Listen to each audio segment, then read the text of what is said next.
Thanks ever so much for joining me, Sarah. I want to ask you about this situation. Firstly, let's just get your reaction on this news that Joe Biden has withdrawn from the race. Well, I think it's a long time coming. And actually, I'm relieved for him as an individual because I feel like his family was propping him up for something he wasn't prepared to do anymore. So I'm relieved on that front. And I'm also kind of shocked it's taken this long after the debate performance. But here we are, and just a week after an assassination attempt. So, 2 weeks in politics is a long time, and there's a lot to absorb right now. Lots of change going on. And really, this is unprecedented, completely unprecedented in American history. So we don't know really what's going to happen next. Can I ask you why you think it did take so long for Joe Biden to step down? I mean, was it the case that they felt it was at this point just safer to sort of style it out until the election and see if they could get away with it?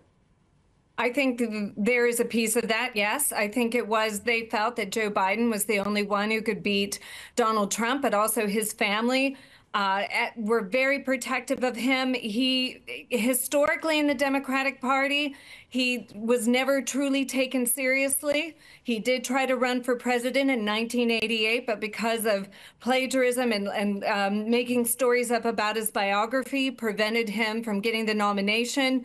And so he felt like he had made it. He had done it. He had achieved the top job, and he wanted to keep it. It was his. And his family wanted to preserve his legacy and wanted to see him win a second term. Some people are saying it's possibly to protect Hunter Biden and the charges and the convictions that have come against him. So it is, and some say the Biden family business, peddling access for money, which is slowly coming out now in a Republican Congress. So there are a lot of different theories as to why, but mostly it's about respect. And like Joe Biden was like, no, I won the presidency and I'm going to go for a second term. But clearly he's not up to the job. And now he has endorsed Kamala Harris. Sarah, you make a very interesting point there, that it seems in so much of these debates regarding the US presidency that ego and individual status seems to come into play. I mean, when Hillary Clinton was running, a lot of people felt that she felt entitled to it, almost a kind of dynastic right to seize the presidency.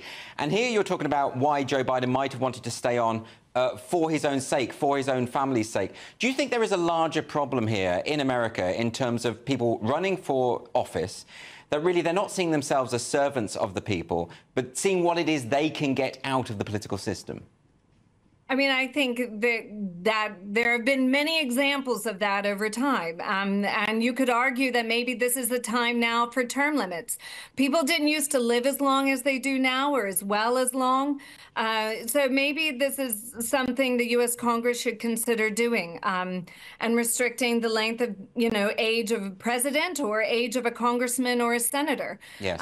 However, usually, people around you or the media, for instance, the American media has been covering up for Joe Biden's physical flailings in public for months now, years now. And what about their job and their role in a democracy to really be investigative reporters and calling out the truth and speaking truth to power? I mean, that could have also pushed this along too. I mean, the fact that he stumbled so poorly and badly at the debate really made the media look bad. And so they revolted immediately after that, and Yes. also started going after the Biden's inner circle and like, why are you hiding this from us? Why weren't you giving us more information? Well, the media has a job to do as well.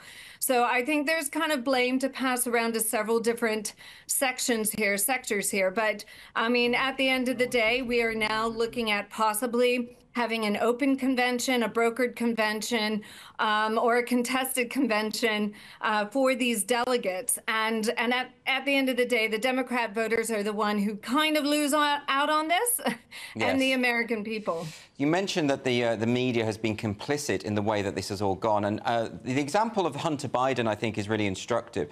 We saw this from even social media companies who were not allowing people to share the revelations about Hunter Biden's laptop, even preventing people from sharing it in private messages when it came to Twitter, for instance.